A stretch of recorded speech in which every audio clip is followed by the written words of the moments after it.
bohong. Aku hanya memikirkan satu peraturan penting. Kenapa kau lakukan hari ini kalau kau bisa melakukannya besok? Few moments later.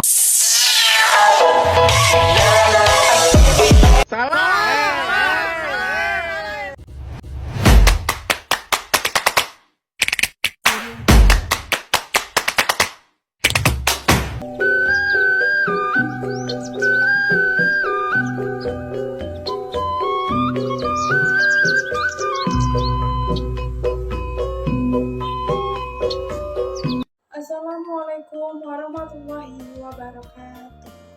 Wilujeng anjing, wilujeng sonten kasadayana nu aya di ieu tempat. Alhamdulillah, sadayana puji sinareng syukur ka Gusti Allah Subhanahu wa taala. Nu parantos masihan rahmat, hidayah jeung nikmat. Umur dugi ka urang tiasa patepang dina waktos sareng. Tempat ieu dina kaayahan sehat walafiat. Salawat sareng salam mugia tetep kacur kajunjungan orang Nabi Muhammad SAW, kakulawaganna, sahabatna, sarta kasadayana umatna nepi ka akhir zaman. Alhamdulillahirabbil alamin. Wassalatu wassalamu ala asrofil anbiya'i wal mursalin wa ala alihi wa sahbihi ajma'in, amma ba'du. Ka anu dipika hormat Bapak Ibu guru nu mulia kasadayana rerencangan sakola. Sasama nu simkuring dipika cinta, hapunten upami simkuring henteu tiasa nyebatkeun hiji-hiji. Mugia sadayana selamet dina rahmat Allah Subhanahu wa taala dina zaman kiwari.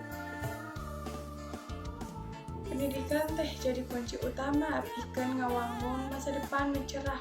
Ujalan pendidikan urang tiasa ngaronjangkeun ilmu, pemikiran secara kritis, sarta nyiapkeun diri pikeun hirup dina masyarakat nu beuki maju. Pendidikan lain ngan syaukur diajar maca, nulis, jeung ngitung, tapi oge pikiran ngawangun karakter tanggung jawab jeung akhlak nu mulia. Kusabab eta penting pisan pikeun urang sakabeh khususna barudak sakola pikeun rajin sakola jeung teu nyerah dina ngalakukeun diajar. Urang teu tiasa ngadelkeun kabeugeuh aran kolot atawa nasib hungkul.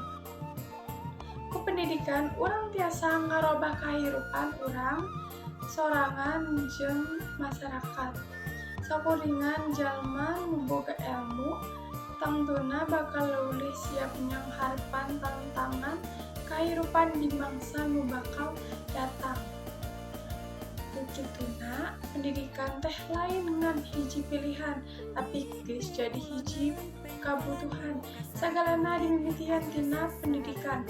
Upama urang hoyong menjadi bangsa nu maju, tangtuna kudu dimimitian ku generasi nu pinter tu bermoral.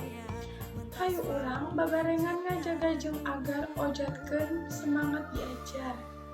Ulah gimir, ulah nyerah, sabab sakabeh usaha nu urang lakukeun kiwari bakal ngabuaheun hasil nu sae diharepna. Mugia ieu biantara aya mangpaatna keur urang sadayana. Hapunten bilih aya kasalahan pecah atawa lampah nu henteu marinah. Wassalamualaikum warahmatullahi wabarakatuh.